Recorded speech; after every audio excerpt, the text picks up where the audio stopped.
ফেব্রুয়ারির মধ্যে নতুন শিক্ষক নিয়োগ এসএসসির সরকারের সবুজ সংকেত মিলেছে। দ্রুত চূড়ান্ত তালিকা 20 জানুয়ারির মধ্যেই শিক্ষক নিয়োগের চূড়ান্ত তালিকা বা প্যানেল প্রকাশ করবে স্কুল সার্ভিস কমিশন।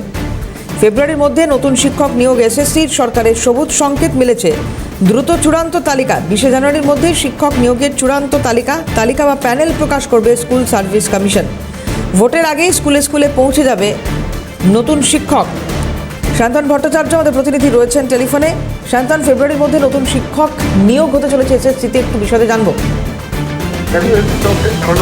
পরীক্ষা নেওয়া হয়েছিল নতুন নিয়োগের ক্ষেত্রে একাদশ দ্বাদশের যে এসএসসি পরীক্ষা শিক্ষক নিয়োগের, সেই পরীক্ষার ইন্টারভিউ প্রক্রিয়া একেবারে শেষ হয়ে গিয়েছে। এই মুহূর্তে স্কুটিনির কাজ হচ্ছে এবং সরকারের তরফ থেকে একটা সবুজ সংকেত এসে গিয়েছে। প্রায় 12,514টি যে শূন্যপদ ছিল সেই শূন্যপদে নিয়োগের জন্য, এবং 20 জানুয়ারির মধ্যেই কিন্তু এই শূন্যপদে যে পরীক্ষা হয়েছিল তার চূড়ান্ত তালিকা, অর্থাৎ শিক্ষক নিয়োগের চূড়ান্ত প্যানেল প্রকাশ করে দেবে এসএসসি, এবং তারপর 7 দিনের মধ্যে সেই প্যানেল ভিত্তিক কিন্তু নিয়োগ দেওয়া হবে, এমনটাই এসএসসি তরফ থেকে বলা হচ্ছে।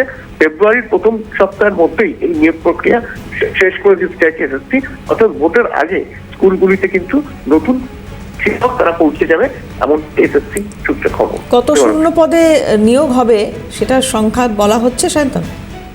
দেখো, 12,514টি শূন্যপদ রয়েছে একাদশ দ্বাদশের ক্ষেত্রে। তার প্রায় 20,000 এই ধরনের যে হবু শিক্ষক তাদেরকে ডাকা হয়েছিল, তাদের ইন্টারভিউ হয়েছে, এবং সেই ইন্টারভিউয়ের পরে 20 তারিখের মধ্যেই কিন্তু চূড়ান্ত প্যানেল প্রকাশ করে দেওয়া হবে। মোট শূন্যপদের সংখ্যা এখনো পর্যন্ত জানাচ্ছে যে 12,514টি। অনেক ধন্যবাদ শান্তন। কথা বলছিলাম, শান্তন ভট্টাচার্য ছিলেন টেলিফোনে।